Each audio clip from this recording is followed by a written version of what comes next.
Hello प्रिय विद्यार्थियों, आप सभी का स्वागत है आपके अपने यूट्यूब चैनल मैथ विनर्स पर। तो चलिए आज हम इस वीडियो में देखने वाले हैं अध्याय 11 रचनाएं, प्रश्न नंबर 2, जिसमें दिया है 4 सेंटीमीटर 5 सेंटीमीटर 6 सेंटीमीटर भुजाओं वाले एक त्रिभुज की रचना कीजिए और फिर इसके समरूप एक अन्य त्रिभुज की रचना कीजिए जिसकी भुजाएं दिए हुए त्रिभुज की संगत भुजाओं की 2/3 गुनी हों, किस अनुपात में हो। इस जो त्रिभुज दिया है भुजाएं दी गई हैं उसके 2/3 गुनी हों। तो सबसे पहले हमें जो दिया है कौन कौन सी भुजाएं, 4 सेंटीमीटर और 5 सेंटीमीटर और कितना है 6 सेंटीमीटर। तो सबसे पहला स्टेप रचना का इस सवाल के लिए क्या करना है, सबसे पहले आप वह भुजा देखिए जो सबसे बड़ी है। तो सबसे बड़ी भुजा है 6 सेंटीमीटर, इसी को आप क्या कर लीजिए, त्रिभुज का आधार बना लीजिए। क्या कर लीजिए, आधार। मैं आपके लिए बता दूं, आप कोई भी त्रिभुज की भुजा इनमें से आधार बना सकते हैं, लेकिन बड़ी भुजा आधार बनाएंगे तो त्रिभुज थोड़ा सा अच्छा बनता है।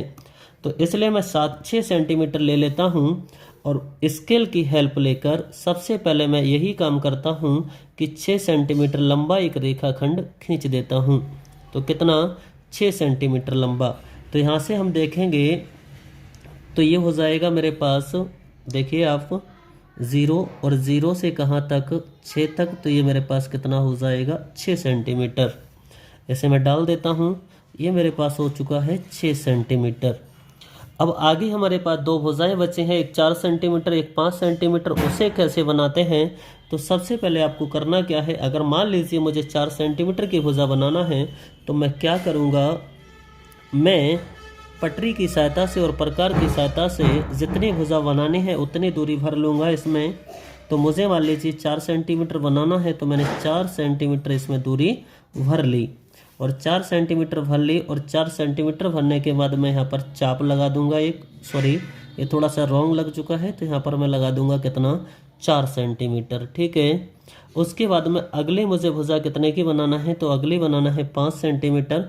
तो मैं इसमें दूरी भर लूँगा कितनी, 5 सेंटीमीटर की। कितनी, 5 सेंटीमीटर। तो ये मैंने 5 सेंटीमीटर भर ली और मैं क्या करूँगा, अब 5 सेंटीमीटर का एक चाप लगा दूँगा। जो मैंने यहाँ पर चाप पहले लगाया था 4 सेंटीमीटर का और जो अब 5 सेंटीमीटर का लगाया, ये जहाँ काटते हैं उन्हें आप इनके किनारों से जो आपने पहले रेखाखंड खींचा था उससे मिला दीजिए। तो एक को मैंने इधर मिला दिया और एक तरफ मैंने किधर मिला दिया, तो दूसरी तरफ मैंने इस सिरे से मिला दिया। और जैसे ही मैंने यहाँ पर मिलाया तो ये हमारे पास एक त्रिभुज बन जाएगा और इस त्रिभुज का मैं नाम दे सकता हूँ AVC। ये देखिए गलती से लग गया था, तो AV और C। अब क्या था, ये हमने 4 सेंटीमीटर की दूरी ली थी, अर्थात ये 4 सेंटीमीटर हो जाएगी। इसे चाप लगाते समय 5 सेंटीमीटर, तो ये कितनी हो जाएगी भुजा, 5 सेंटीमीटर हो जाएगी। इसके बाद में आपको सवाल को छोड़ना है और आपको देखना है कि इसके समरूप एक त्रिभुज बनाना है जिसकी भुजाएं इससे कितनी होना चाहिए, 2/3। देखिए यहीं पर समझने वाली बात होती है, यहाँ से ही अक्सर सवाल गलत होते हैं। क्या समझना है, जो नीचे आपको जो हर दिया है वह किसे प्रदर्शित करता है, वह करता है मूल त्रिभुज को। किसको दर्शाता है, मूल त्रिभुज को। यानी जो अभी आपने भुजाएं दी गई थी उससे त्रिभुज बना है वो हर दर्शाता है। और अंश संगत त्रिभुज को, किसको, संगत त्रिभुज को। अब इसका मतलब क्या है, 2/3 का। तो 2/3 का मतलब ये है कि अगर मूल त्रिभुज की भुजाएं, अगर सभी भुजाएं किस अनुपात में, सभी भुजाओं का जो लंबाई है वो 3-3 इकाई है, तो जो संगत त्रिभुज बनाएंगे उसकी इकाई लंबाई कितनी होगी, 2-2 इकाई। अर्थात जो नया त्रिभुज बनेगा वो इस मूल त्रिभुज से कैसा होगा, छोटा होगा। और छोटा होगा तो इसके कहाँ बनेगा, अंदर बनेगा। इतनी बात समझ गए। तो हमें क्या करना है, बड़े वाले की 3 इकाई है तो जो अंदर बनेगा उसकी कितनी रखना है, 2 इकाई दूरी। तो इसके बाद में अगला जो स्टेप होगा वह होगा इस लाइन को 2 अनुपात और इनका अंतर करके देख लें। तो 3 में से 2 घटाएंगे तो कितना बचा, 1। अर्थात हमें एक ऐसा रेखाखंड खींचना है, अर्थात इस लाइन को हमें AB को 2:1 में बांटना है। तो कैसे बांटते हैं ये मैंने पहले ही सवाल में बता दिया। तो सबसे पहले इसके साथ में न्यूनकोण बनाती हुई एक लाइन खींच लीजिए, एक रेखाखंड खींच लीजिए। मान लीजिए मैंने एक रेखाखंड खींचा जो ऐसे कितना न्यूनकोण बनाता है। अब कितने खंड करने हैं इसके, यही देख लीजिए 3। कितने करना है, 3। तो इसके 3 खंड कर दीजिए। समान खंड तो कोई भी आप दूरी भर लेंगे प्रकार में और इसके 3 खंड कर देंगे। अब 3 खंड कर दिए, 1 2 और ये हो जाएगा हमारा 3। इसका मैं नाम दे देता हूँ A1, इसका नाम A2 और इसका नाम मैंने दे दिया A3। अब मैं क्या करूँगा, इसके बाद में जो अगला पॉइंट रहेगा वो रहेगा, मैं A3 को मिला दूंगा V से। किससे मिला दूंगा, V से मैंने मिला दिया। अब ये लाइन क्या है, ये देखा जाए तो 1 इकाई है, ये 2 इकाई है, ये 3 इकाई, जबकि इस लाइन को हमें बांटना है 2:1 में। 2:1 में अगर मैं इससे 2:1 में बांट दूं तो ये यहाँ पर ये पॉइंट है वो क्या कर रहा है, इस A3 को 2:1 में बांटता है, क्योंकि यहाँ से ऊपर की 2 इकाई दूरी है, यहाँ से नीचे की 1 इकाई दूरी है। अगर यहाँ से लाइन जाए और इधर इसको कहीं पर भी काटे लेकिन वो लाइन इसके समांतर हो तो जो अनुपात इधर होगा वही अनुपात इधर होता है। आप त्रिभुज में सीख चुके होंगे। तो मैं यही करता हूँ, इस A3V के समांतर एक लाइन खींच देता हूँ। समांतर लाइन कैसे खींचते हैं, तो समांतर रेखाओं के बीच में कोण हमेशा बराबर होता है। तो कोण नापने के लिए सबसे पहले मैंने यहाँ पर चाप लगा लिया और इतनी ही दूरी जो अभी मैंने प्रकार में भरी है वही दूरी लेकर मैं जहाँ से मुझे लाइन खींचना है V2 से, तो मैं यहाँ पर भी एक चाप लगा देता हूँ।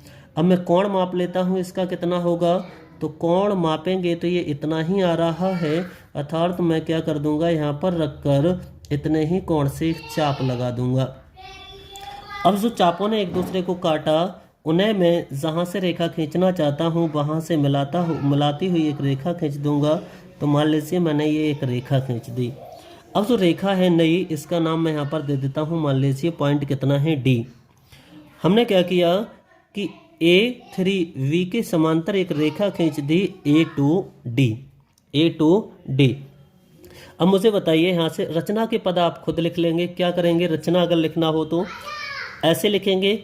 सर्वप्रथम हमने एक रेखाखंड AB 6 सेंटीमीटर खींचा, उसके बाद हमने प्रकार की सहायता से एक अन्य रेखाखंड AC 5 सेंटीमीटर लंबा खींचा, एक अन्य रेखाखंड VC 4 सेंटीमीटर लंबा खींचा। ये सभी बातें जो भी मैं कर रहा हूँ ये तो आप लिख देंगे रचना में, लेकिन हम चल रहे हैं प्रूफ की तरफ। तो प्रूफ की तरफ चलते हैं। थोड़ा सा क्या करना है प्रूफ, यहाँ से मैं इतना तो कह सकता हूँ कि हमारे पास A3V समांतर खींचा है हमने किसके, A2D के। अगर ये हमने समांतर खींचा है तो यहाँ से ये निष्कर्ष निकाल सकता हूँ मैं, क्या मैं निष्कर्ष निकाल सकता हूँ, त्रिभुज में आपने पढ़ा होगा कि A2 अपॉन A2A3, यानी यहाँ से यहाँ तक की दूरी वटे ये बराबर होगा AD अपॉन DV। कितना होगा, AD अपॉन DV। अब मुझे बताइए A2 कितना है, A से लेकर A2 तक की दूरी है 2 इकाई बटे A2A3 कितना है 1 इकाई, तो ये हो जाएगा AD अपॉन DB। अगर मैं क्या करूं दोस्तों, बोथ साइड 1 ऐड कर दूं, दोनों तरफ, दोनों पक्षों में 1 जोड़ने पर, अगर दोनों पक्षों में मैं 1 जोड़ दूं तो मेरे पास यहाँ से निष्कर्ष निकलेगा कि 2/1 + 1 बराबर हो जाएगा। या फिर एक काम करिए, आप इन्हें पलट लीजिए। पहले क्या कर लीजिए, आप पलट लीजिए। पलटेंगे तो या करके लिखना चाहें तो इसे हम ऐसे लिख सकते हैं कि 1/2 बराबर होगा DV upon AD, DV upon AD। या फिर डायरेक्ट भी जोड़ सकते हैं, कैसे भी कर सकते हैं। तो मान लीजिए मैंने डायरेक्ट ही जोड़ दिया तो ये हो जाएगा मेरे पास 2/1, इधर भी 1 जोड़ दिया और मैं इधर भी 1 जोड़ दूंगा तो AD अपॉन DV प्लस कितना 1। ये देखिए क्रॉस मल्टीप्लाई करेंगे तो ये हो जाएगा 1 एकम 1, 2 और 1 कितना हो जाएगा 3, तो ये तो हो जाएगा 3/2। यहाँ से थोड़ी सी दिक्कत हो जाएगी तो आप वैसे ही लिख लीजिए। तो इसे कर देंगे हम क्या, 1/2 यानी जो पलट लिया है उसे जोड़ देते हैं, जो पलट लिया है उसी को जोड़ देते हैं। और यहाँ पर हो जाएगा आपका कितना, dv/AD। ठीक है, इतना कर लेते हैं। तो ये हो जाएगा 2 से करेंगे, 2 एकम और 1 कितना हो जाएगा, 3/2 बराबर dv प्लस AD अपॉन कितना, AD अपॉन कितना हो जाएगा, AD।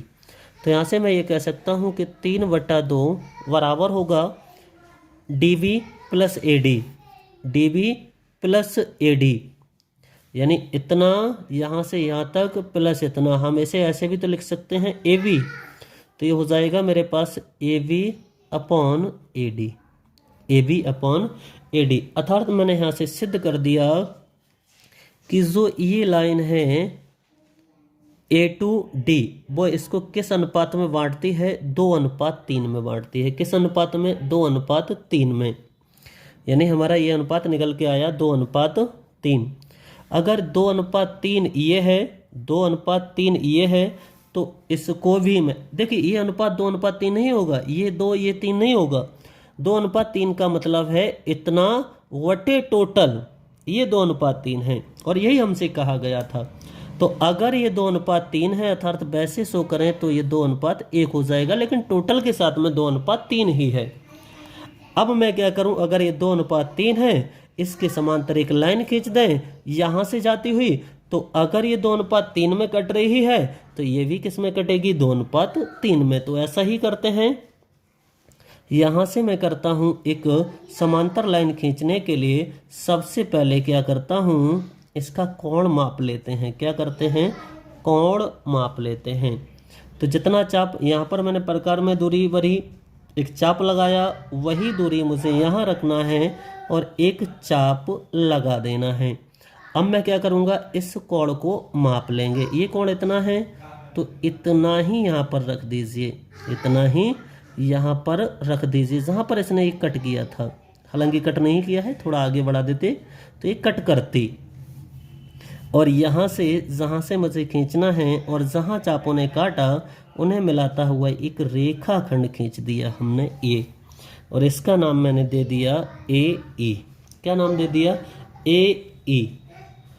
तो यहाँ से ही समझने वाली बात आ जाती है। क्या, मुझे बताइए, इसका AD/AB ये कितना था, 2/3 था। तो मुझे बताओ ये भी कितना होगा, AE/AC। तो आप कहेंगे 2/3 होगा। क्यों, क्योंकि ये वाली लाइन हमने कैसी खींची है, इसके समांतर खींची है। अर्थात मैं सिद्ध ही कर देता हूँ।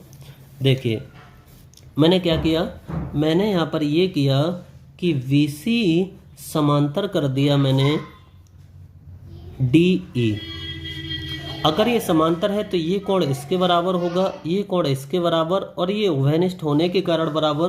तो आप यहाँ पर समरूपता लगा सकते हैं। अर्थात मैं कह सकता हूँ कि त्रिभुज ABC समरूप होगा त्रिभुज ADE।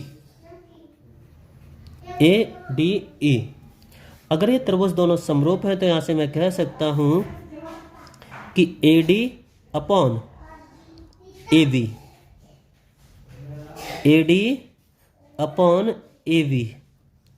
बराबर होगा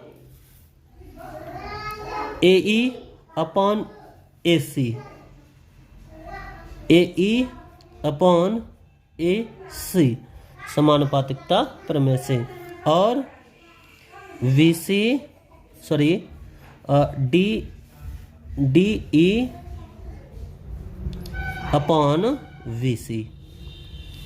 अब चूंकि हमें दिया है यहाँ पर प्रत्येक है कितना, प्रत्येक कितना है, 1/2 के बराबर। क्योंकि AB/AD अगर 1/2 है तो ये सब आपस में बराबर है। तो ये भी कितना हो जाएगा, 1/2, सॉरी ये कितना है, 2/3 है, 2/3 है। कितना है, 2/3। इसे पलट लेंगे ना, ऐसे लिख सकते हैं कि AD/AB बराबर कितना है हमारे पास, 2/3। अब मुझे बताइए, अगर AD अपॉन AV कितना है, 2/3 है, तो ये टोटल भी किसके बराबर होंगे, इसी के बराबर। अर्थात जो नया त्रिभुज बना ADE, वो इस वाले बड़े वाले त्रिभुज ABC के साथ में किस अनुपात में है, तो हमने सिद्ध कर दिया कि वह 2:3 में है। यही आपसे सवाल में पूछा था। तो चलिए इस वीडियो को यहीं तक रखते हैं, मिलते हैं नेक्स्ट वीडियो में।